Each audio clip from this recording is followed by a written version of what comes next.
Pokemon, Kaiju, Dragon Ball, and more. It's Steven's Toy Reviews.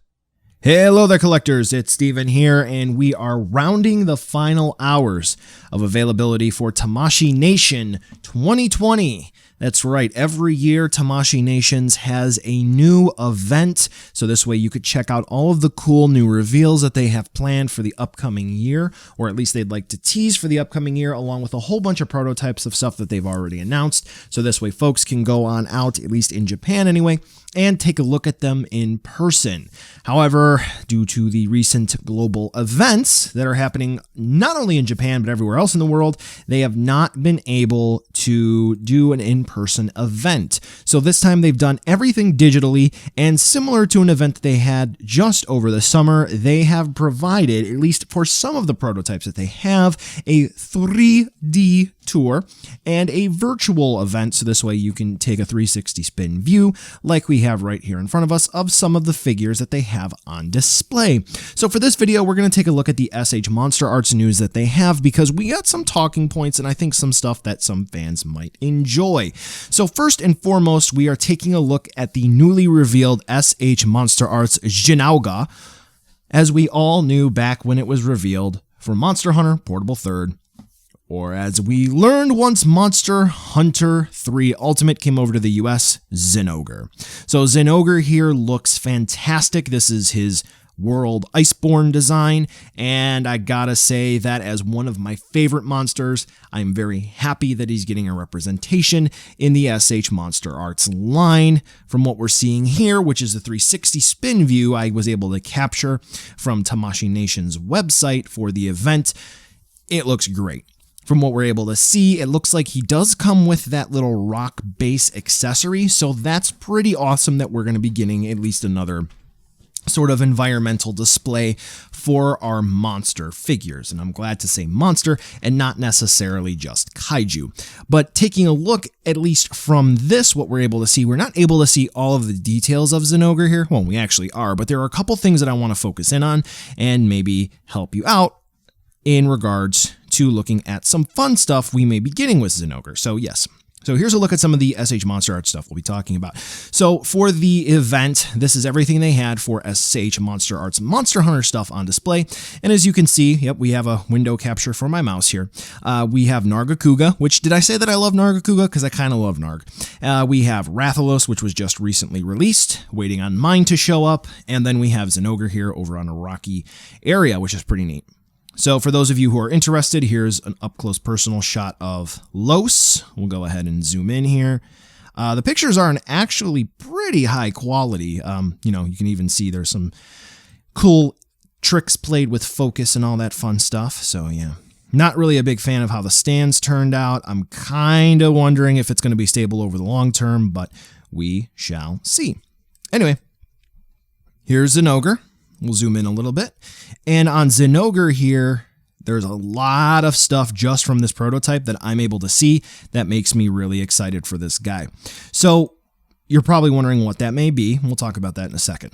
What I'm really liking just based off of the prototype is it kind of looks like some of the fur on his legs is translucent. So that's pretty neat. We have some fantastic paint shading on the claws. Mwah. We have blue up here on the shoulders, which looks magnificent. The yellow, the way everything sort of blends in, is great. We're not able to make out the eye details, unfortunately, but the way that the fangs look, very accurate to the source material.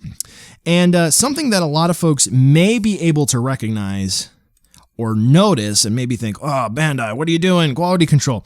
You're able to see that there are some seam lines, most particularly right there.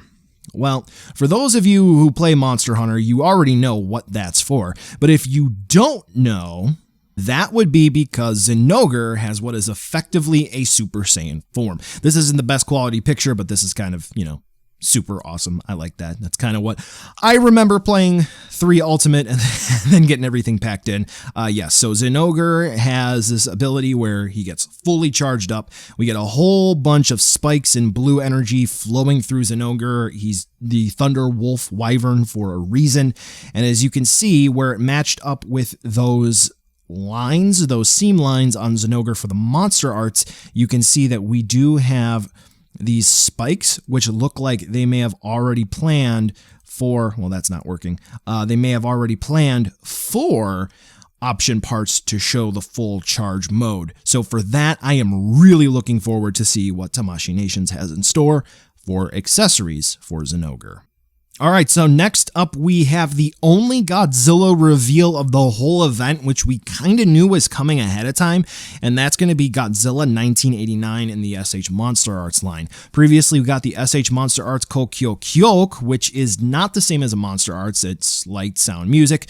As you can see, the dorsal plates look different. The head sculpt is a little different. We have a few things that are different, but let's take a look at this a bit more in depth. So for the actual display, Tamashii Nations kind of just went straight for the jugular here. Previously when we had the SH MonsterArts Destroya revealed, we had Destroya up on an elevated platform, Burning Godzilla down there, Junior down here, so we didn't really get a full sense of scale right when that was revealed. But here, we know immediately in a relatively vanilla pose for Biollante, and then we have Godzilla right next to her. We know exactly how big this Godzilla is going to be, and this Godzilla looks to be perfectly in scale at 80 meters compared to Biollante's 120, so that's fantastic there. With Biollante being revealed, which is really cool, previously we weren't able to really look up close and personal. They did release some really nice res images, not super high, of the display here, and Biollante is looking good. I'm actually a big fan of this paint scheme, I gotta be honest with you. It's not a huge difference compared to the one we already have released, but as you can see here on the bottom in particular, where the quote-unquote roots would be, where she's bursting out of the ground, it's a bit more of an earthy tone. What I think would have been really cool is for the vines here, for the piranha plant mouths, if you will. If it would have been a closer match to the way the paint is up here, I think that would be a bit better, but c'est la vie. This version of Biollante is looking great. I'm sort of on the fence whether or not that's going to be a purchase. I don't know. You tell me in the comments down below. Help sway me one way or another. Is that something you want to see, or is that something you don't? The thorns, I'm not convinced they're going to be painted that way, because this is how they were painted on the OG prototype, but that's not how they came out on the original release of Biollante. But anyway, we get a little sneak peek of BioGoji over here, so let's resize this image back to normal and take a look at BioGoji. Let's zoom in here. So taking a look at this figure opposed to the Kokyo, we do have another nice sharp row of teeth in there, which looks definitely different from the Kokyo, which is great. We can see that the jaw is a bit different. Some say that he has a little bit of an underbite, which I don't necessarily believe that's going to be the case.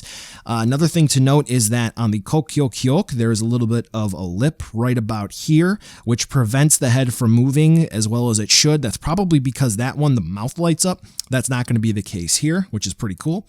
Now, one of the things that I'm not able to really see too well, but I think this region right here confirms it because I'm not able to see a cut. It does look like there is only one joint at the waist, similar to the NECA, which I think isn't the best choice. We have the 95 mold birth version, Burning Godzilla. We have the Evangelion crossover, which they know how to do the ab crunch and waist joint. So I don't know, hopefully they can fix that.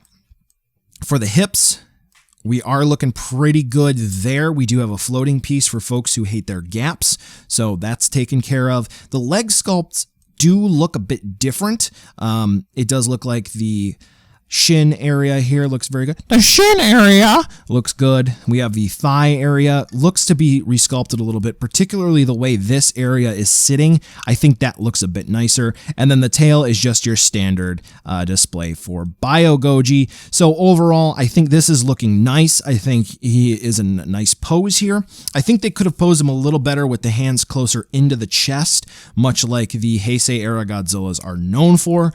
And yeah, I mean, price point, we have no clue what they're going to be pricing this at. Hopefully it won't be too much, because I know Biollante here does cost a lot. It would be nice for this to be a complimentary piece that is relatively affordable, so this way folks can just get a complete setup and be happy with that. That being said, I would also like to make sure that there's a beam effect and possibly a damaged hand part for a yet to be revealed Rose form Biolante, or even a sap spray effect part for Biolante. So there are 3 suggestions. I would be happy with at least one of those 3 as long as they were able to do that, just because I know that Bandai can do it. It just depends on whether or not they want to do that. So now with that being said, we have the end of Tamashii Nation 2020 in regards to Kaiju. So what SH Monster Arts do you want? Monster Hunter, Godzilla, Evangelion? Comment down below. Overall for the event, I would rate it somewhere around a 7 out of 10. I do think that they really didn't have anything to reveal in regards to Godzilla. We knew that BioGoji was coming, not really a surprise. Zenogur was awesome, but they only had Zenogur. What I will say is, Tamashii Nations, why didn't you show Devil Joe? I mean, you had all eyes on this area for Godzilla in particular. Devil Joe is basically Godzilla in Monster Hunter. He does the same thing. For those of you who don't know what Devil Joe is, just throw him into YouTube or check out one of the hunts that I did on my channel, particularly with Zach. Shoutouts to Zach. Yeah. Evangelion, we didn't see the angels. Perfect time to bring those back with doing the 2.0 Robot Spirits releases. So yeah, I don't know. There's a whole lot of missed opportunities, I feel, but I am very excited with the releases that we do have. So your thoughts, drop them down below. I would really appreciate it. And of course, at this time, I would really like to thank the patrons who do help out on the channel. Without you, I really can't make these sorts of videos because this is sort of trial and error, because now when I get to the end of this chat here, we're going to throw up the end screen, and videos like this, I want to try making moving forward. I have a different setup for this. Let me know in the comments what you thought of this. Do you want to see more videos like this? Do you not? Do you want me to live stream this? Because I have the ability to do that while I'm recording these videos. Comment down below. Thank you all for watching. I will catch ya in the next video.